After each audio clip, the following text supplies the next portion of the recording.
My thoughts about it are that it's going to be interesting because she's going to be taller than me. I like that she's going to have a reach on me. Other than that, I just think it's going to be a good girl matchup. Because you see girls get in there and they just hug each other a lot, and it's just, I think there'll be more banging in this fight. Yeah. Honestly, I don't even look at the ranks. I don't really care about those ranks. I mean, there's a goal that I'm trying to get to, and it has nothing to do with the New England ranking. I just want to get up there regardless. It doesn't matter if I'm in first place or last place. Like, I'm fighting completely 100%, and if you're doing that, you're always going to win. You're going to come up on top. So what is that goal? UFC probably, Invicta, anything. I've been getting tortured since I was a little kid by all the boys in the neighborhood. We used to box each other, we used to play street hockey, football, baseball. I used to get baseballs in the head. That sounded bad, but yeah. So you've been around like rough sports your entire life, so like this kind of makes sense for you. Yeah. When you look back in hindsight, you're like, oh yeah, well I am where I should be. Yeah, exactly. And all the old school kung fu movies and stuff like that, I just love watching that stuff. I tried out a bunch of sports when I was a kid, and none of them really stuck. MMA was like everything. All the other sports didn't really keep me entertained. Well, I started doing mixed martial arts when I was 12, and I wanted to do boxing initially, but they had not many boxing events going on for 12-year-olds at that time.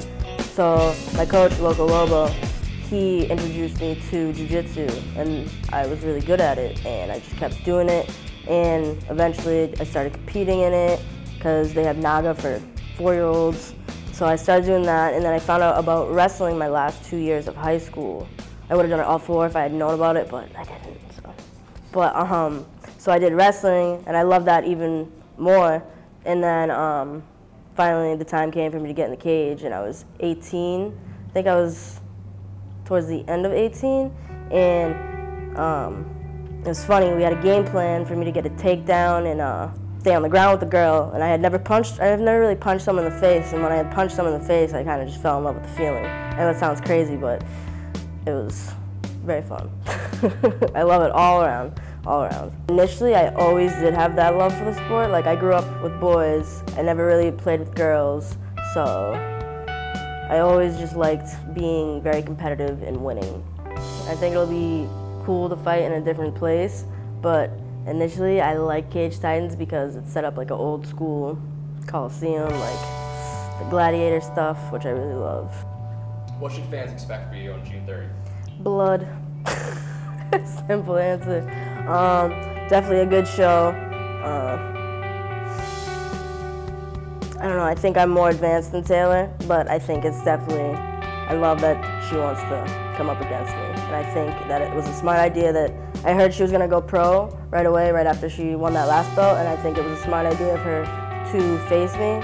I mean, it's only right because we were originally supposed to fight over the belt, but I think it's a good idea because even when she does go pro, regardless, I'm going to be one of her best fights in her career. I feel like there's not a lot of women right now to be challenging us at our weight class. I believe there's a lot of more women that have the potential out there. I'm not down-talking anyone. When it comes to me, I am well-rounded in wrestling, jiu-jitsu. I've been doing this since I was 12. I'm 20 now. I'm going to be 21 in August. You can't take 3 years or however long she's been doing it and try to cram it into the amount of years I have already put in. I was already going to go pro, and we couldn't find anyone to fight me, so we were just going to go pro. But then Taylor came up and was like, oh, I'll fight you, and it was for a belt, so I was like, all right, sure. So the fight didn't end up happening because I injured my ankle. I was so close to continuing to fight with my injury, but that didn't happen, so now it's going to happen, and I think it'll be more of a learning experience for her than it will be for me.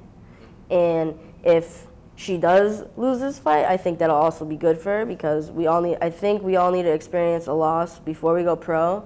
That way we just know what it feels like to have the crowd there, our family there, the people there, everyone watching, because it's definitely a different feeling of a loss than it is at like a grappling tournament. In terms of going pro, you just brought it up. You kind of wanted to go pro. Like, what is like the thought behind that? What's your kind of plan right now?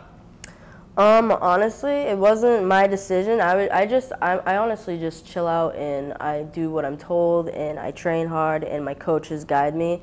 Crew Mark Delagrati, Loco Lobo, and Banana, aka Giuliano. But I know I'm ready to go pro because I've been doing this for so long, and I think I don't even do strength conditioning. Once I start doing strength conditioning and everything that I need to be doing, I'm gonna go right up there. I'm already a beast as it is, so.